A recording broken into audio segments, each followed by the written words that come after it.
ठाकुर साहब, इस पर गलत इल्जाम लगा है।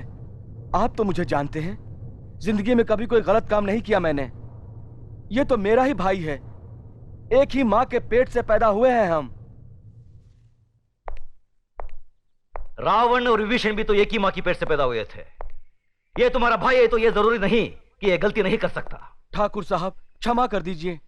पहली बार क्षमा करने का मतलब है दूसरी बार गलती करने का मौका देना, यही ना मुनीम जी? हाँ मालिक, 100%। कल पंचायत में फैसला होगा। ठाकुर साहब, एक बार और सोचिए। गजराज ठाकुर ने एक बार कहा तो समझ लेना 100 बार कहा। लेकिन मालिक, मेरी मौत का कारण दादा ठाकुर का भाई अर्जुन है। ये कैसे हो गया? हमने सोचा भी नहीं था कि आत्महत्या कर लेगी।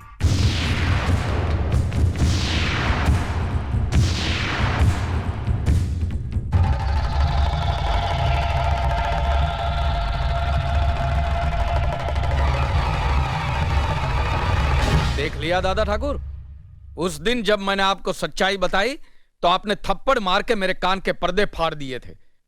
और कल ये जब बेचारी न्याय के लिए दुहाई दे रही थी, इन लोगों से इंसाफ पाने के लिए मिन्नतें कर रही थी, तब इन्हीं लोगों ने उसे उल्टा, वेश्या और गंदी गंदी गालियां देकर यहां से भगा दिया था।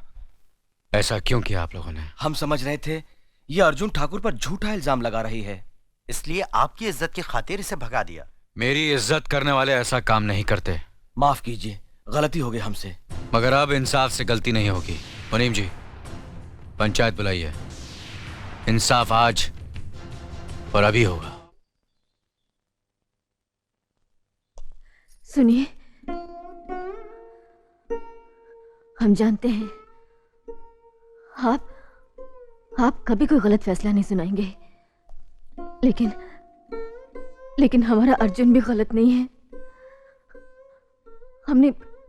हमने पाला है उसे, हमारा बेटा है वो कभी गलत नहीं करेगा।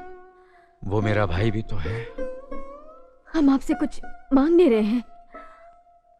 हमारे बेटे को हम जानते हैं कि आप गलत फैसला नहीं सुनाएंगे, लेकिन वो भी तो गलत नहीं है।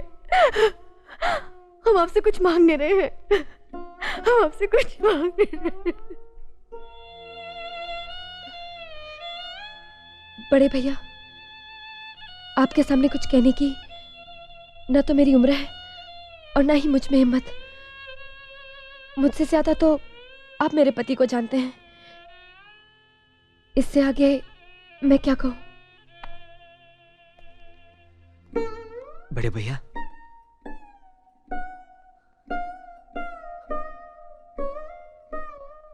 कुछ नहीं, कुछ नहीं।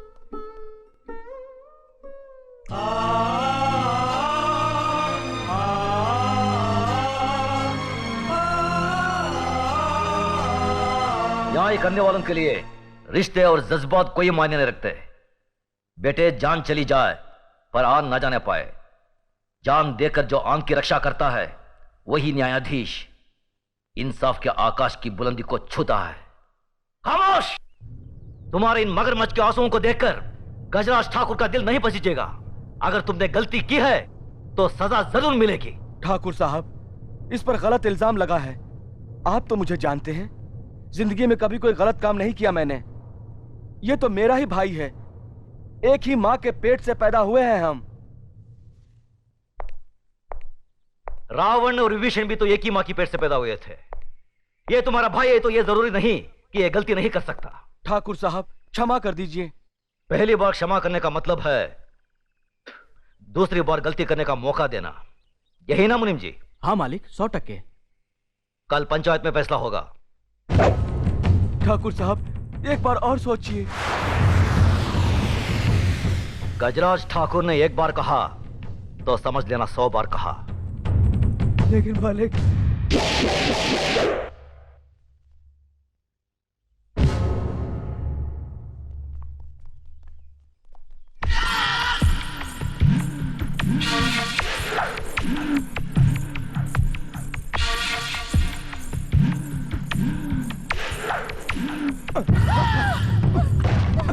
ठाकुर साहब, ये क्या कर रहे हैं आप? छोड़ अरे छोड़ देता अगर तू जवान नहीं होती।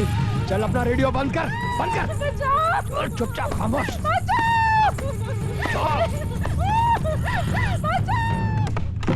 सुनो सुनो सुनो, जगन्नाथ ठाकुर ने गरीब मजदूर औरत का बलात्कार किया है। कल पंचायत में ठाकुर साहब अपना फैसला सुनाएंगे।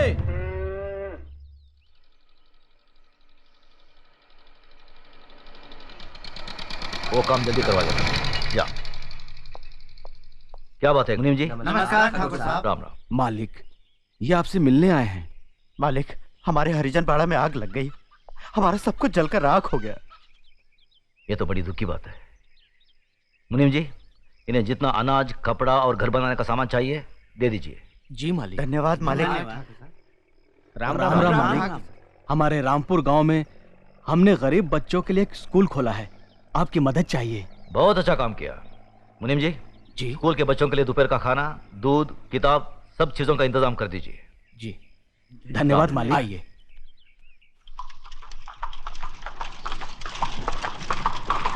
अरे मनु आ रही है। धनराज, जी बाबूजी। तुम्हारी बुआ आ रही है, उनके बैठने का इंतजाम कराओ। जी बाबूजी। ठीक है जाओ। आओ बहन, आओ आओ। पाए लागू भैया। जीती रहो। नमस्ते बुआ जी। बैठो। खुश रहो क्या बात है, इतनी धूप में यहाँ? भैया। भैया वो कल पंचायत है। मालूम है। मुजरिम मेरा बेटा जगन्नाथ है। वो भी मालूम है। फैसला आप ही सुनाने वाले हैं। आप मेरे सगे भाई ना होते हुए भी मेरी परवरिश एक सगी बहन की तरह की। मेरी डोली को कांधा दिया और एक मां बनकर मेरी गोद भराई की रस्म पूरी करके आपने मेरी झोली खुशियों से भर दी। आज उन सारी खुशियों का दारोमदार आपके फैसले पर है भैया। जगन्नाथ अभी नादान है भैया, अच्छे बुरे की उसे समझ नहीं है। उसकी नादानी, नासमझी और बचपने को देखते हुए उसकी इस भूल को आप क्षमादान कर सके तो मैं।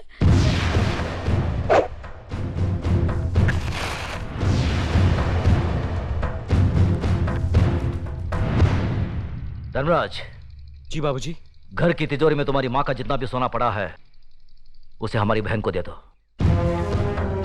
देखो बहन, रामपुर में जो हमारा 50 एकड़ आम का बगीचा है हम उसे तुम्हारा नाम लिख देते हैं, और गंगानगर में जो हमारी 200 एकड़ उपजाऊ जमीन है उसे भी तुम्हें दे देते हैं। यही नहीं, अगर तुम हमारी जान भी मांगोगी तो हम उसे भी तुम्हारी सदके में छोड़ देंगे।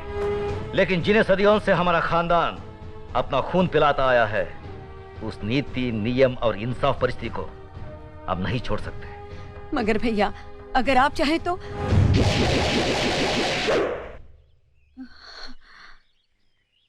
मैं जानती थी भैया कि आप अपने उसूलों और खानदान की आन से नहीं हटेंगे। मैं तो सिर्फ अपने आप को तसल्ली देने आई थी कि अगर मैं आकर आपसे विनती करती तो शायद आप अपना फैसला बदल देते। अपनी औलाद के मामले में माँ बहुत स्वार्थी होती है। अगर मुझसे कोई भूल हो गई हो तो माफ करना भैया।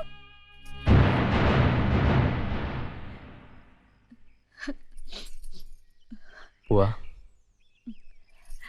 बेटा, मुझे कोई दुख नहीं है, बल्कि फक्र है कि मैं इतने महान इंसाफ पसंद भाई की बहन हूं। खुश रहे।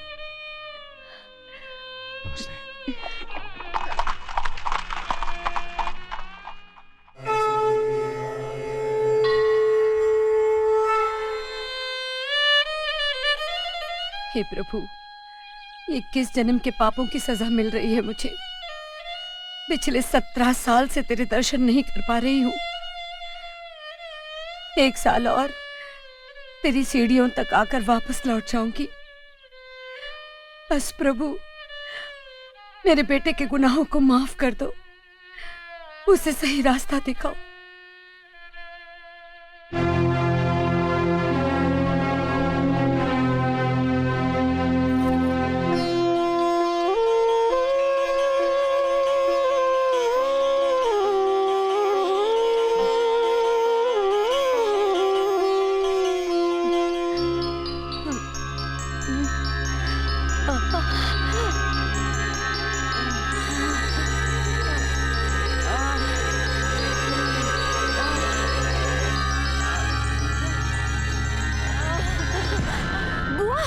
लक्ष्मी,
अरे मुनीम जी देखिए, कोई औरत गिर गई है, पानी के लिए तड़प रही है। पानी, पानी। बहू रानी मत जाइए, क्यों? इनकी कोई मदद नहीं कर सकता क्योंकि बिरादरी से इनके परिवार का बहिष्कार किया गया है। What nonsense! एक औरत प्यास से तड़प कर मर रही है और लोग अपना नियम निभाते रहेंगे। क्या बेहुदा नियम है ये? मीना, मुनीम जी सही कह रहे हैं। ये स्वर्गीय पिताजी का किया हुआ फैसला, इसे कोई तोड़ नहीं सकता।